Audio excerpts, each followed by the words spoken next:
עכו, בירת הגליל, שחיית החמדה של אגן הים התיכון. עכו, העיר הצלבנית היחידה בעולם שנשתמרה בשלמותה. דרך הגן הקסום אתה נכנס למופלאות העיר העתיקה.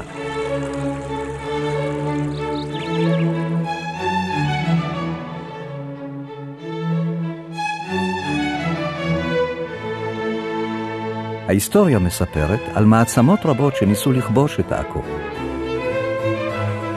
בשנת 1104 הצליח המלך הצלבני בולדווין הראשון לכבוש את עכו בסיוע צי ענק של אוניות סוחר איטלקיות.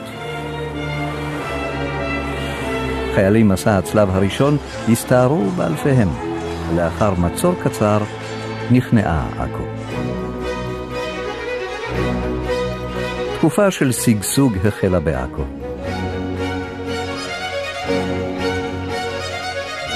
נבנה הנמל.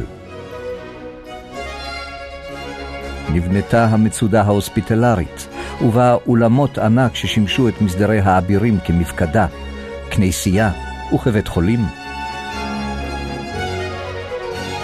עכו הופכת לאחד המוקדים של הסחר בים התיכון. די לעצום עיניים, ואתה חש כאילו האבירים מסתובבים באולמות מופלאים אלו. תושבי עכו חפרו מתחת לעיר מבוך מדהים של מנהרות. מנהרות אלו שימשו כמערכת ביוב, וגם אפשרו להם מילוט בעת מלחמה. המנהרה הראשית, מנהרת הטמפלרים, היא באורך של כ-350 מטרים. ריצ'רד לב הארי, שהגיע לעכו בראש חילות מסע הצלב השלישי, הפך את העיר לבירת הממלכה הצלבנית בארץ ישראל. בתקופה הצלבנית, העיר מנתה כ-40,000 תושבים, והיו בה כ-60 כנסיות.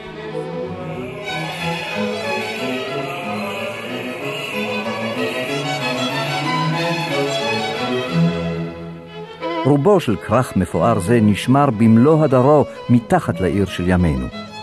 אוצרות אלו הולכים ונחשפים לעיני המבקרים, והגילויים מסעירים. עכו נשתמרה משום שהכובשים הממלוכים נטשו את העיר במאה ה-13, ומאז עכו התכסתה בחול עד שנגברה כליל.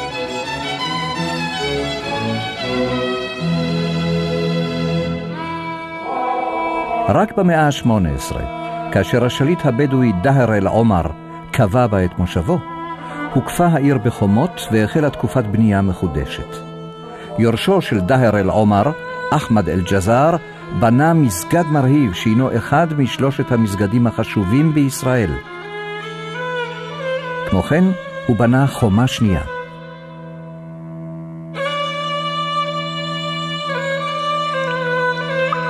בקומת המרתף של המסגד קיים מאגר מים תת-קרקעי עתיק. הפכה בנה בית מרחץ טורקי מהמפוארים במזרח. בסמוך לנמל הוא בנה חן.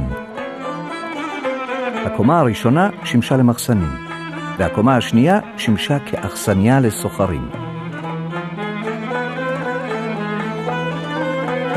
היו אלה חייליו של אל ג'זאר שהדפו את חייליו של נפוליאון כאשר צבאו צר על העיר בשנת 1799.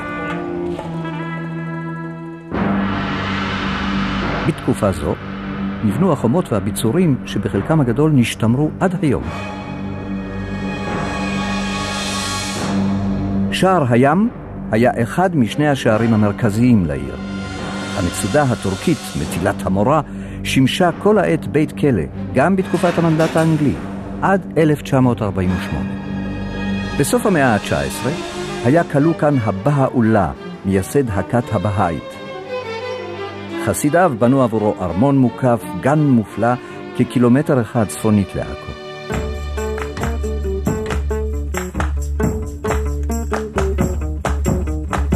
העיר עכו המשיכה לשגשג ולשקוק חיים כתמיד. כיום ממשיכים סוחרי השוק העכואי להציע את מרכולתם כפי שעשו זאת אבות אבותיהם. שפע מסחרר של תבלינים בשלל ניחוחות ובכל צבעי הקשת, בדים ומזכרות.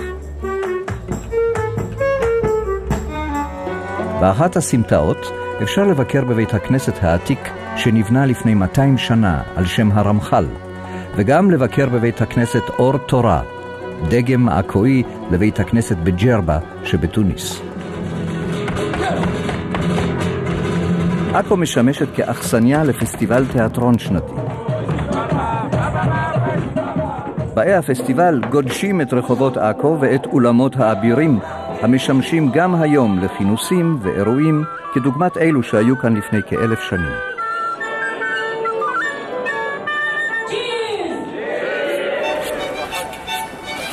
ניתן למצוא שלווה במסעדות הדגים הרבות שטופות השמש והבריזה. על מנת לגלות את יופייה של עכו, צריך לטייל בסמטאות אפופות המסתורין, לבקר בגלריות לאומנות. בעכו אפשר למצוא מלונות מפוארים, בחוף הים, מושך מתרחצים, צוללנים ודייגים. עכו היא עיר מלאה אטרקציות. כל מבקר יכול למצוא בה את מה שלשמו בא לעיר.